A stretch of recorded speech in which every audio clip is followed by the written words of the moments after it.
Shalom, selamat pagi Ibu Bapak Saudara jemaat yang dikasihi Tuhan Yesus Kristus. Mari kita memulai ibadah hari ini, Jumat 13 Mei 2022. Mari kita berdoa. Damai sejahtera dari Allah Bapa dan dari anaknya Tuhan Yesus Kristus memelihara hati dan pikiranmu. Amin. Firman Tuhan renungan untuk kita hari ini tertulis dalam kitab Wahyu pasal 11 ayat 15.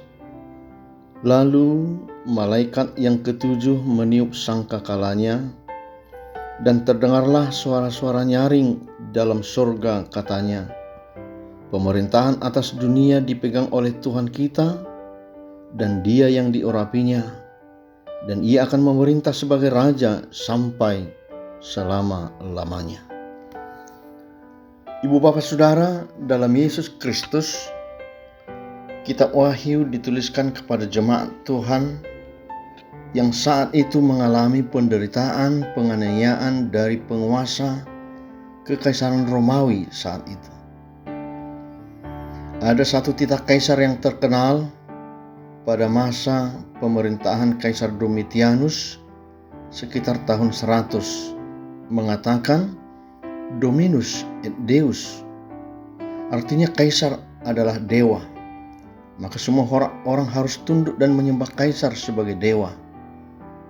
Dan siapa yang tidak tunduk akan ditangkap, disiksa, dan dibunuh. Termasuk di dalamnya orang-orang Kristen yang sudah ditebus oleh Yesus Kristus, yang sudah menerima Yesus sebagai juru selamat, berhadapan dengan titah ini. Dan alamatnya kita sudah tahu pasti. Orang-orang Kristen banyak dianiaya, diusir, dikucilkan, dan bahkan dibunuh. Tidak sedikit yang kehilangan nyawa karena imannya kepada Yesus Kristus. Para pengikut Yesus tidak dapat berkumpul dalam satu tempat, tidak dapat bersekutu, tidak dapat beribadah dan mendirikan rumah ibadah. Orang Kristen saat itu sering sekali menjadi kambing hitam atas kejahatan dan tipu muslihat kaisar. Dan bahkan dalam kehidupan sehari-hari, orang-orang Kristen menjadi warga kelas 2 yang menjadikan tertutupnya akses sosial dalam masyarakat.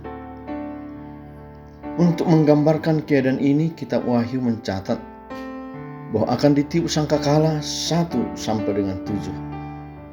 Namun sangkakala yang ke-1 sampai yang ke-6 adalah gambaran keadaan orang percaya dan gereja yang dianiaya dan yang menderita.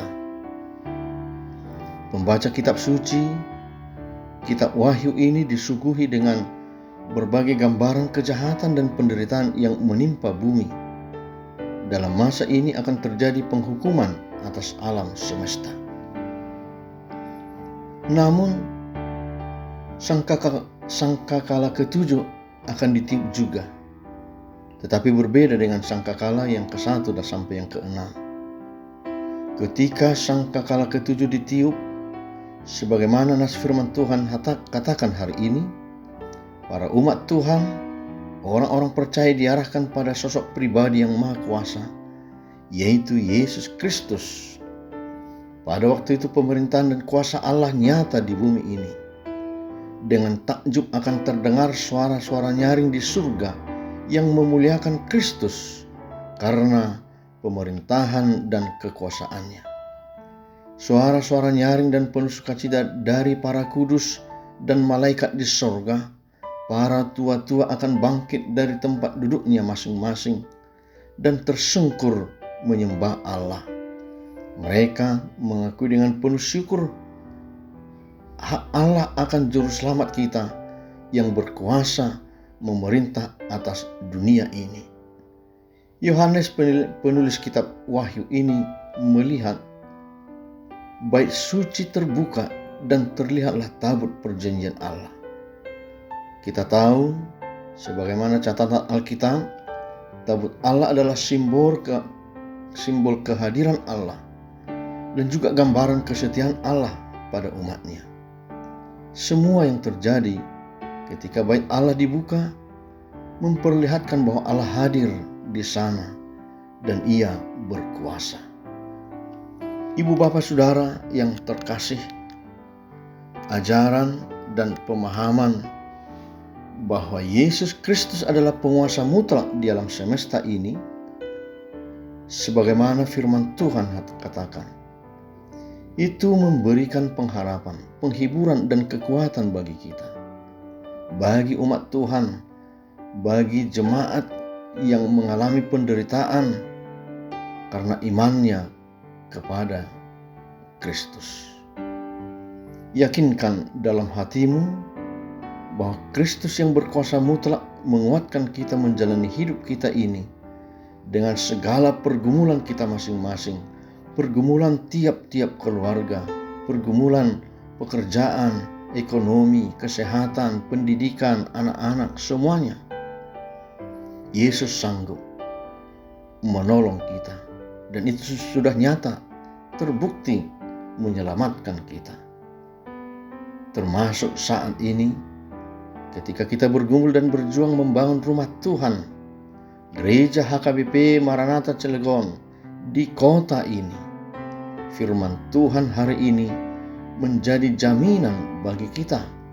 Kuasa Tuhan pasti nyata mengatasi segala kuasa di dunia ini.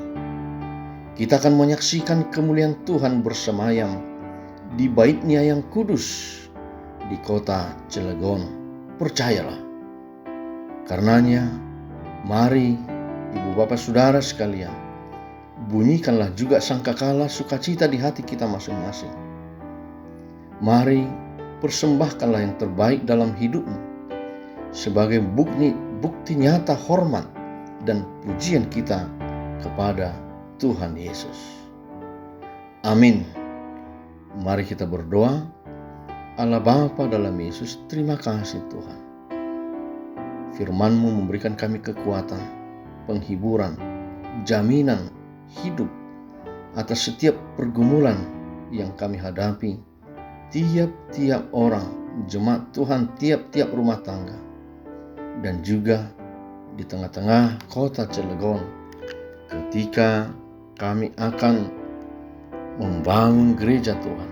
Kami yakin dan percaya Tuhan bersama dengan kami. Tuhan berkuasa mengatasi segala ketakutan, kekhawatiran, pergumulan kami. Dan kami yakin kami akan dimenangkan bersama dengan Yesus. Anugerah Tuhan kita Yesus Kristus, kasih setia Allah Bapa, dan persekutuan dengan Roh Kudus menyertai saudara sekalian. Amin.